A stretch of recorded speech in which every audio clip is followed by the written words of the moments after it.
vocês? Sejam bem-vindos ao meu canal e hoje eu vou ensinar para vocês como fazer o mini ventilador usando garrafa PET. E o material necessário são uma garrafa PET, um rolo de papel toalha, um motorzinho, uma fonte de 9 volts, 2 DVDs, uma tesoura, um furador, uma fita métrica, uma vela, um fósforo e uma cola quente.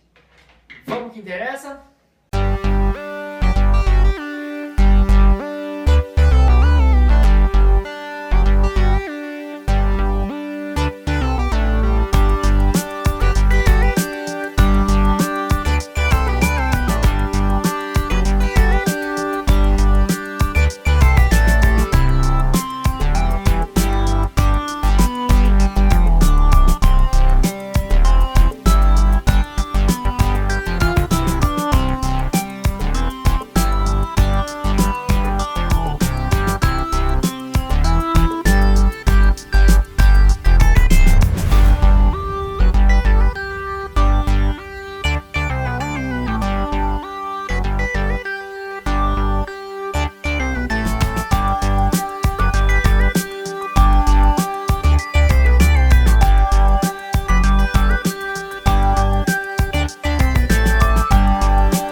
Então galera, esse foi o vídeo de hoje, um mini ventilador de garrafa PET. E vou falar um negócio pra vocês, hein? Bate um ventinho bom, ó. Ó. Ó.